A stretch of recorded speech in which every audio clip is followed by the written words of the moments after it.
What's up, everybody? I am just Wayne, and welcome to For the Record, where I'm going to be spending the next 8 weeks going through all 8 of the Album of the Year Grammy nominations. We're going to listen to the album, we're going to review it, and then I'm going to rank them according to my thoughts, my personal opinions. Now, I will admit, from the jump, there were some people who were upset with me because while I am a Tyler the Creator fan, said that I wasn't a huge fan of Chromacopia being nominated for Album of the Year. It wasn't that I don't think it's a good album. I just thought that there might be some more deserving albums. And ultimately, I am basing that not completely on as much information as possible. And so, what I'm going to do over the next 8 weeks, like I said, is I'm going to go through these albums in alphabetical order by the album title name, which is why Chromacopia is going to be up first. We're going to listen to the album. I'm going to talk a little bit about the things I like about the album. Now, I'll admit that an album like Chromacopia, I have listened to start to finish dozens of times. And so I'm coming into this not necessarily completely fresh and new. Wow. The next episode of this will be Bad Bunny's album that I have not listened to start to finish. So I'm super excited about that. Or Mayhem by Lady Gaga. I have not listened to start to finish. I want to listen to some tracks on Swag by Justin Bieber, right? And so, wow, Let God Sort 'Em Out or GNX, I have listened to. I listen to Let God Sort 'Em Out start to finish almost daily. Like I'll be honest. And so I just kind of want to name some of these biases on the front end because I know that I'm coming from those perspectives with the things that I like, but I also I'm going to try my best to be objective. I'm going to listen to it from a couple of perspectives. One, the songs themselves. Like I'm going to do my best to listen to the song and kind of rank the song, like rate the song as a part of the album, but also as it stands on its own. Secondarily, the cohesiveness of the album, like what is happening on this album? What were they trying to accomplish? And did they accomplish it well? And then third, like I understand that these are different genres. What is this album doing for the genre itself? Now, luckily for us on this front, I love all the genres of music that are listed for album of the year. And then finally, my objective is going to be is that every time I finish a review of one of these albums, I'm going to rank it against what already exists. So when we get to the end of this particular episode, Chromacopia is going to be in first place because it will be the only episode or the only album I will have ranked. By the time we get to the end of all of it, then my hope is we've kind of nailed out the rankings. This is, of course, how I would vote. This is not to say how Grammy voters are going to vote, because once again, I don't know that Man's Best Friend or Chromacopia would have entered this stage or case for me. And given the albums that have been selected, I already kind of know what I think is the best album, but I'm super excited because, like I said, maybe 3 of the albums I have not listened to start to finish. And that's also in all this conversation, not talking about the fact that Leon Thomas put out an incredible album in Mutt. So, first episode, Chromacopia, starting from the top. Let's go. It's not on you, it's in you. This motif, by the way, of having his mom on these songs was so fascinating to me, especially given the tone or the turn we get at the end of the album. This song and the intro for the song had me so excited. Like when the video for this dropped, the preview of the album and this song dropped, two things. One, and I probably should have started with this. One of the really big reasons why I'm a fan of Tyler the Creator is Igor, um, and the Grinch. If I'm being honest, like I remember when the Grinch dropped and it's like 25, 25, 25, 25, 25 days in the month, 25 days and enough when I don't give a wait a minute, right? I loved musically what he did as a huge fan of Pharrell, and also as a big fan of Stevie Wonder, which Stevie Wonder is one of the biggest influences on Pharrell. Um, I could hear those influences in Tyler, and I could hear them that like they weren't there at the beginning of his career, or they weren't pronounced. And I think by the time you get to Flower Boy, which "See You Again" is one of my favorite songs, by the time you get to the end of all of it, like and you get to Igor, it's like he'd finally put it together, and it was beautiful, and it was incredible to me. And so, "Call Me If You Get Lost," which is this shirt, I thought was a good rap album, but I didn't think it compared to Igor. So when the rollout of this album started, I was like, yes, we're getting story, we're getting character. Like you have Saint Chroma as a character, sort of like Igor was a character. Like, yes, this is gonna be amazing. And then the video of this kind of reinforced it.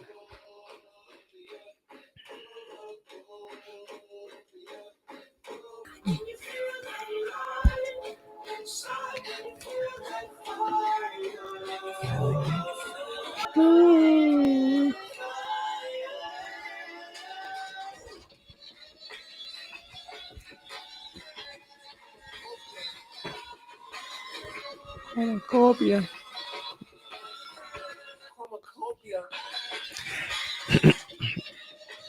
At this point, I'll admit, I thought we were in for something absolutely incredible. Like I thought that if at this point, like what this was producing, what this was giving us, I was like, okay, we're in for a treat here. Because man, he's just got so much to him. So I got to the Innocent Chroma and I was like, yes, you're giving us a character, you're giving us the visuals, you've created a color palette. These are all things that are very classically Tyler. Um, and then just the explosiveness of this. And I, personally, I think one of the coolest, the two of the coolest musical moments on the entire album happen on this song. Um, which is like also not like one of the things that might be slightly frustrating for me is I'm like when we get here,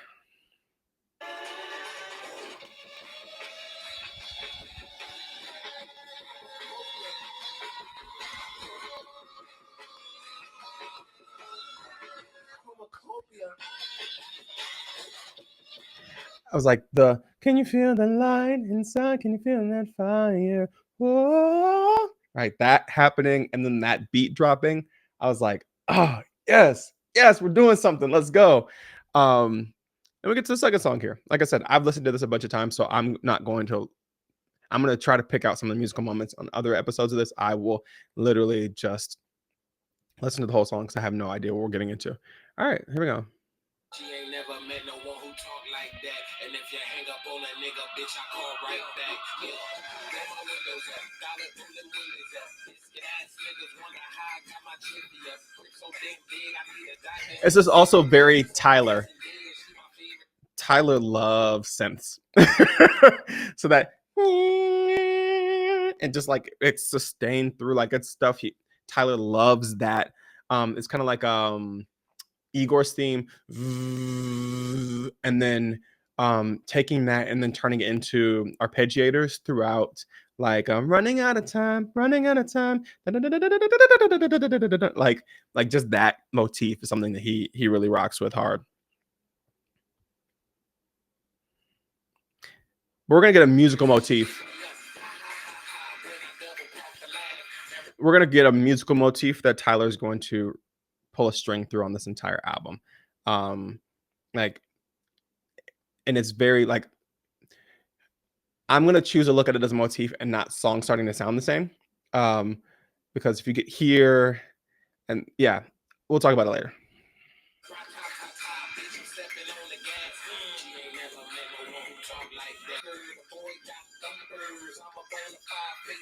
Muncher.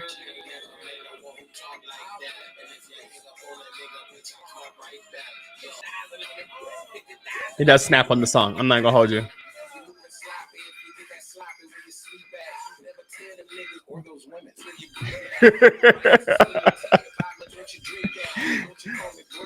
so so we're getting this like, and it's carrying on that musically from Saint Chroma, the kind of explosive like that motif that he started to develop in Saint Chroma carries out here into the second song, and then we get over here to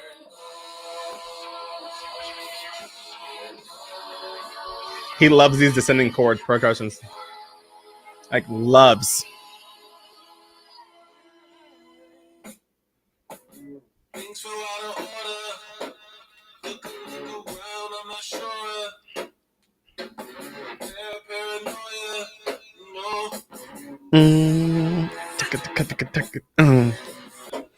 Now, very admittedly, at this point in the album, I was really trying to figure out who we're talking about, who the character is. Like I named when this album first dropped. That I went into it with that expectation, and so we're kind of developing some character, kind of developing a musical motif a little bit, and like a lot of speculation of who Saint Chroma is. It is an alter ego. Is Saint Chroma his mom? We'll talk about that a little bit later here. But we're kind of getting this extension of the same like distorted synth into this kind of rock motif, using a little bit of a rock theme here, using a rock sample straight up and down.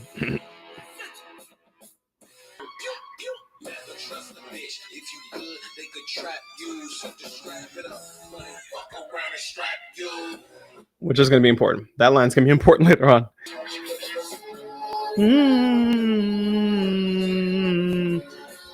If you've heard this, if you've listened to a Tyler album, you've heard a million times. On The Grinch, you've heard that descending chord progression. On Flower Boy, you've heard the descending chord progression. On Igor, you've heard that descending chord progression. On Call Me If You Get Lost, you've heard, like, it is a thing, and he's going to come back to it several times on this album as well.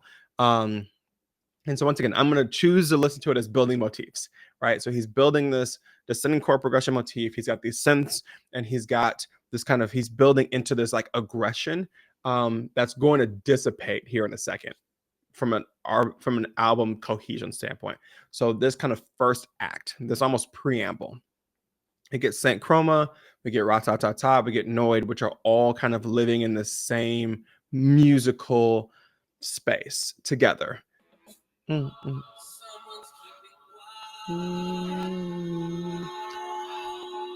should say he does a lot of singing on this album, which of course, like I said, I love Igor. He does most of the singing on Igor. On Igor, he is like so intentional. It felt like around distorting and tuning and like playing with his voice throughout that album. It's very obvious. Like I oftentimes say that like Igor was the best pop album of that year. It definitely should have been in that category, but and I know he's publicly talked about some of the struggles he has with his own voice and how he feels about his own voice. It's like, so all of those things come into play there. And on this album, and I think an album where he's really intentionally trying to talk about taking the mask off, he does a lot of singing on this album that is not tuned, that is not distorted, that is not like does not have filters and things on it. And there goes that synth arpeggiator. Like, and then these horns are going to become very important musically throughout the album because we're going to get this marching band motif a lot on this album.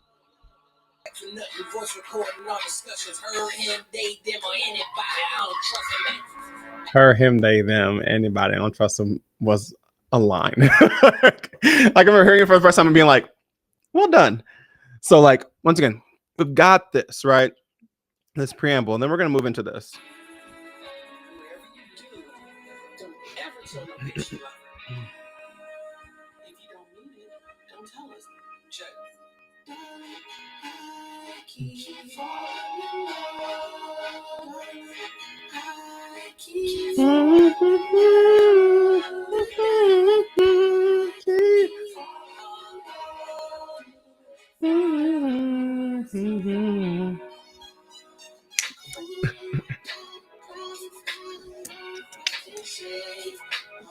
Okay. Obviously, very so. And Tyler and I share this love of Pharrell, and so I appreciate this song so much as a person who, like, I heard Frontin' for the first time. I'll never forget. I saw the music video, and when Pharrell's like, "Don't want to sound full of myself or rude, but you ain't looking at no other dudes cause you love me." I was like, I can't sing either. I can't sing either. I could do that, right? And then the bridge, dum dum dum dum dum dum dum dum dum dum dum.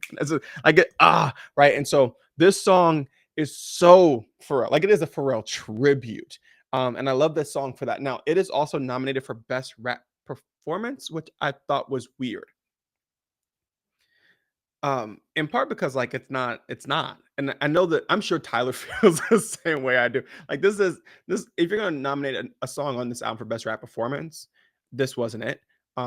Sticky is the one that I would have nominated, obviously, because everybody on that is just rapping, but that is what it is. Like this is much more of a rap melodic performance, but that's beside the point. This song as a Pharrell tribute, even down to the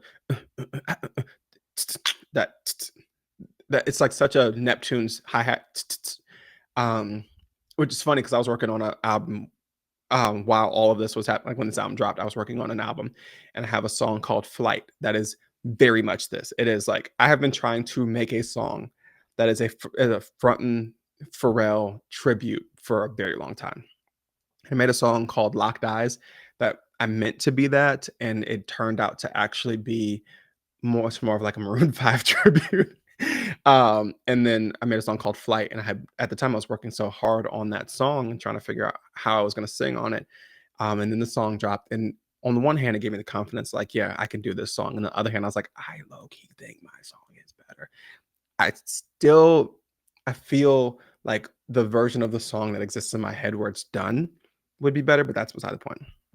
I do really love Tyler. Like I know so much of this is going to come across as like critique, and I think there's so much that Tyler's doing here. Like I said, the preamble. Now we're going to move into the second section here with Darling I, Hey Jane, I Killed You, and Judge Judy, which is going to be very much being outwardly focused on like you niggas, right? To like relational interactions, and like the thesis statement of the song is very much like I do not have the capacity for monogamy, and I am a lover boy at heart, and also that love is going to fade. And so the thing that I am most like I can hold on to the most is my music. Um, so it's a beautiful tribute, and also I think a great way to move us into this second act of this album.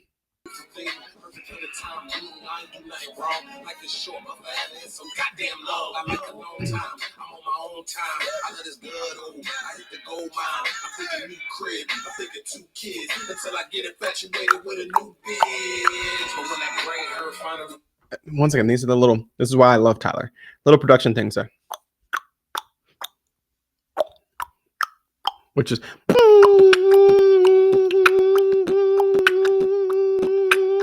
right. Drop it like it's hot.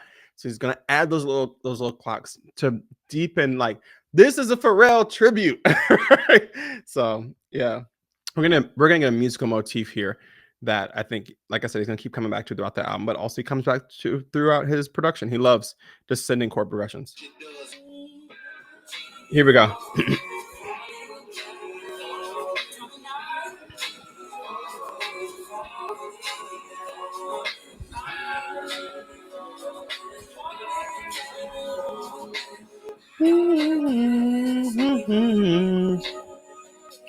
So we're gonna move that into Always wear a condom. Don't trust me. We got the news and I know what to do. I didn't panic, I was comforting you. I was actually really proud of Tyler for this song. Because I think the story of it and the way that he raps it is so much more important than the production. And with Tyler, oftentimes, at least where I feel like he is in his career, is it's like a production first, lyric second type spot, which is fine. Like I just want to. That's totally fine. I think that Tyler is one of the best producers out there right now, and so I think so much of his music is production and then lyric or then story. Um, and I think on Hey Jane, he does a phenomenal job of telling the story so well that I don't even remember from a production standpoint what I was listening to, because I was so wrapped up in him telling us the story of a pregnancy scare and like what that looks like and how, and like it starts him, I would argue this song starts him on a journey that we land at on Like Him. I think that so much of what is happening on this album is him reconciling with himself, um and doing it with the advice and the words of his mother kind of in his head, um all of those elements playing together. So like I think all of those things converging is how we get to this spot that we're in, where he's just like, I almost had a kid, and almost having a kid makes me really have to sit in who am I and why am I here and why am I working so hard? What are the things? And he's got his mom in his head being like, here's all the advice I would give you to make this stuff work. But like his response to, and I once again deeply resonate with this, his response to something so beautifully traumatic, right? Having to look in the mirror for a little bit, potentially having a kid, figuring out what that means, is to be like, I'm gonna focus back in on the thing that I'm best at, and being like,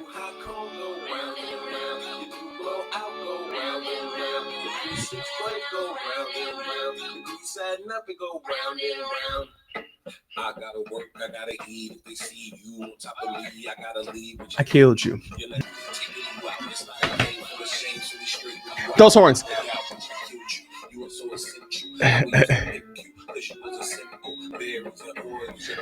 Those horns are gonna like show back up several times. We're gonna get those on Sticky. We're gonna get those on These Niggas Thought I Was Dead, which I think is a perfect counterpoint to I Killed You. So once again, this album is great in so many ways. Like I'm not all right.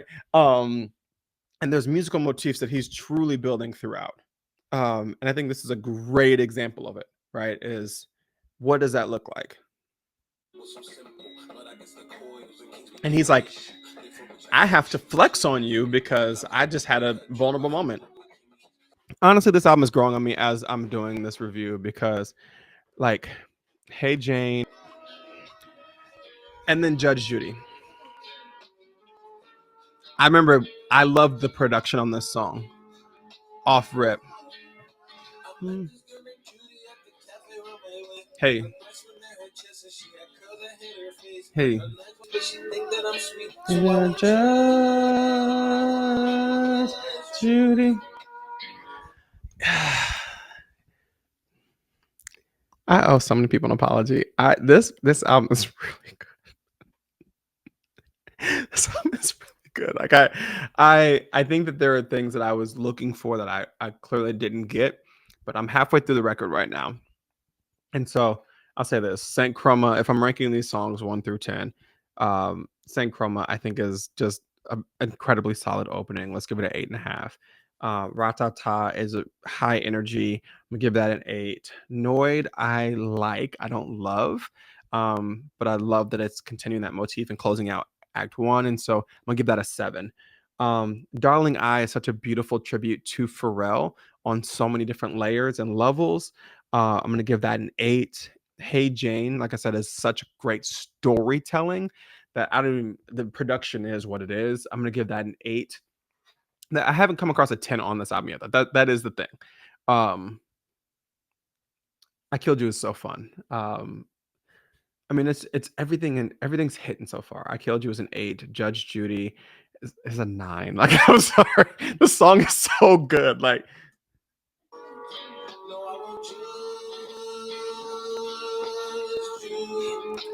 yeah,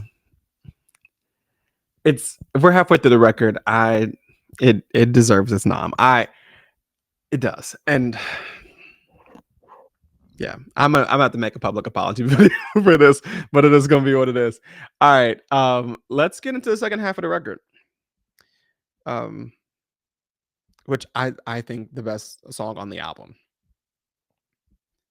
I think it's far and away the best song on the album. This is gonna be the closest to a 10 we get on this album. Yeah.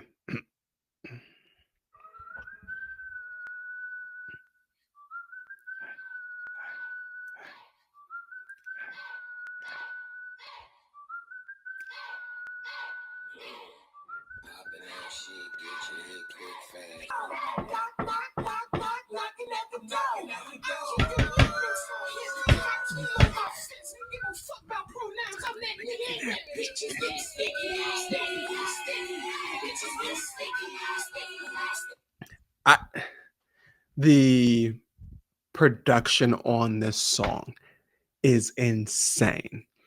The marching band motif, but having a marching band motif while at the same time having a neighborhood feel but also taking us back to like the right, like taking us back to like just beating on desks.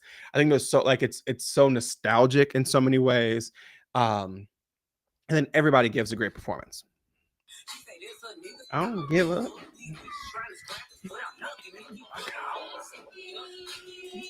Glorilla. Of the guest verses, she had the best verse. Glorilla had the best verse of the guest verses. Without question. He must be smoking ketamine. I am the better me. You're sexy. Glorilla had the best feature verse on this song, but Sexy Red's verse is one of the best verses I've ever heard from her.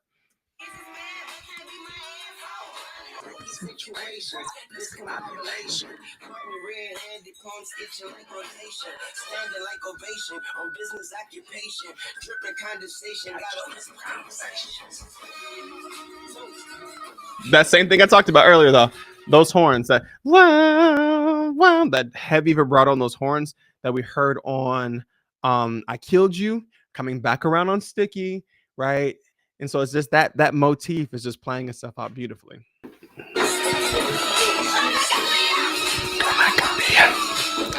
Grab that mop right here. Better find a mop, it's getting sticky in this bitch. Better find a mop, it's getting sticky in this bitch. Better find a mop, The production on the song is insane. The production on this song is insane, right? And so, like, I think when you mix in some incredible feature verses with incredible production, like we're now getting the second half of this album. We had the preamble, which was, Saint Chroma, Ratata, Noid, right? Then we had the second, they had the first act, which is talking about his interactions with women, Darling I, Hey Jane, where he had the little confidence boost, I Killed You, back into Judge Judy. Now we're getting this like spot where it's like, all right. You can see there's almost like this dichotomy. It's like how he resolves um feelings of deep existential dread or like heavy emotions is through bravado. And I think that's one of the best views that we get of Tyler on this album. And I think a lot of artists are this way as well. Is it's like we get like something as deep as Hey Jane, we were gonna have a baby, bitch, I killed you, right? Something as crazy as like grieving the loss of a person that he had a really dope interaction with, the Judge Judy, is getting sticky. We knucking if you bucking, right? We're gonna get to Take Your Mask Off, right? Where he's talking about deconstructing some of the issues that you might have. And we're gonna get to Tomorrow, where he talks about watching his mom get old and how do we resolve that? Thought I was dead, right? We're gonna get to Like Him, where he's talking about his dad. How do we resolve that? Balloon, right? It's like we have this motif throughout the album where he has these really heavy emotions and he resolves it with extreme amounts of bravado, extreme amounts of flexing on everyone, right? Um, and so like we get to Take Your Mask Off. Very, very, very classically hip hop soul sample.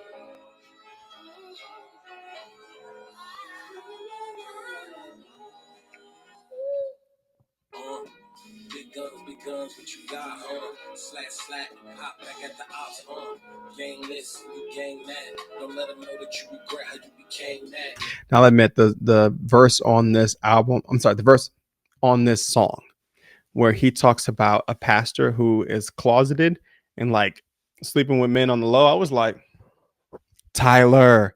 And so he's like giving these grand examples on the song of like the types of people who need to take their mask off, as he has throughout the entire album been wearing this mask symbolically, which is why when we get to, he's still wearing it on Tomorrow, he's grappling with the death of his mom, and this is the most explicit musically. It reminds me a little bit of, if you ever listen to Because of the Internet, it reminds me of the song when the boy character in the album like attempts to unalive himself. There's something musical that happens in that. I cannot remember the name of the song off the top of my head, but there's something musical that happens there, and I'll try to find it. That I think it's like Flight of the something. I don't remember. Oh, Death by Numbers and then Flight of the Navigator. It reminds me of those two, like a mixture of those two songs.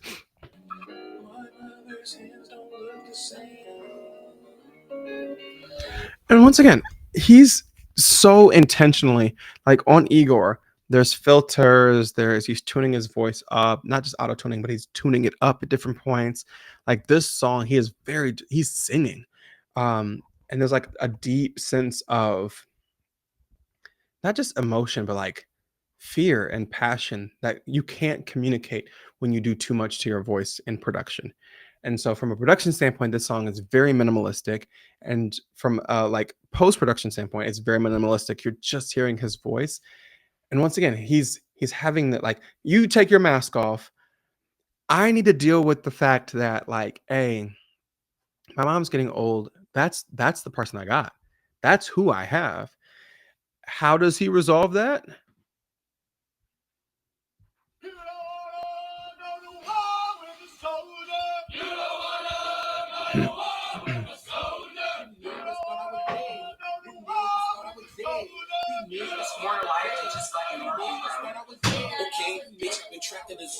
Okay, can I just be honest? This might be why I initially was like, I don't know how I feel about this album. Is this song is just a not as good version of Sticky to me. Like this song is just, it's not. It's like it does all the same things that Sticky is doing. It just doesn't do any of them as well. And like when we get into the same horns, vibrato.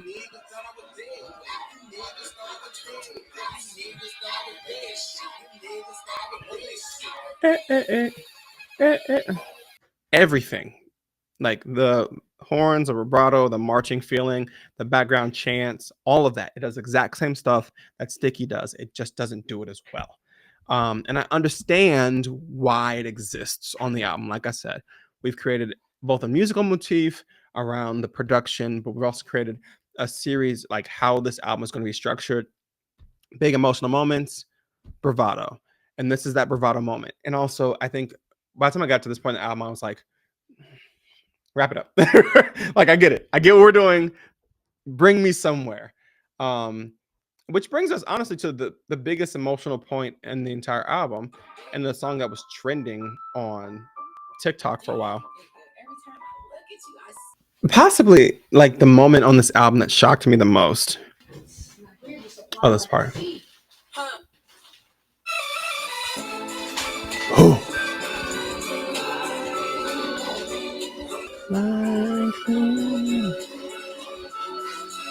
This was beautifully done.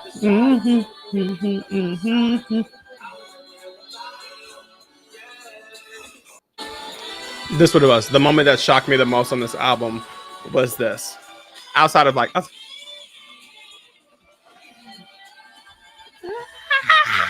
which feels very much.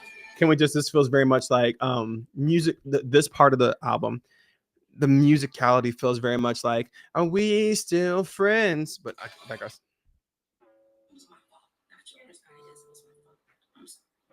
I was like, huh?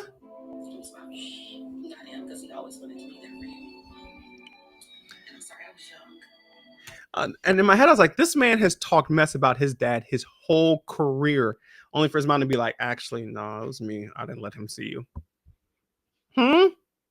Huh? Now, I'll be honest with you. She says that, and then all of a sudden, I'm like still sitting there shocked, and all of a sudden, it's like, and I was like, nah, we're not gonna speed past that. Like, you can just say what you just said. But here we are.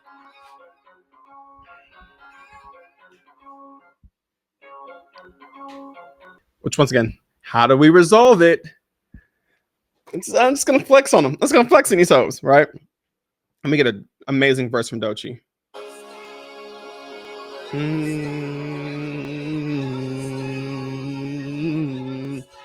Descending chord progression.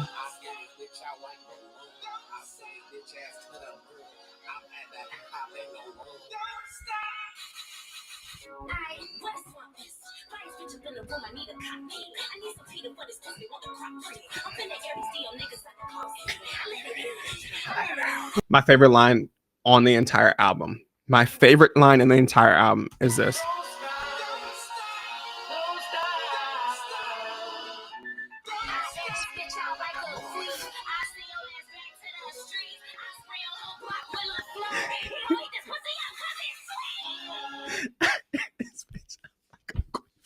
It's crazy behavior, but I love it.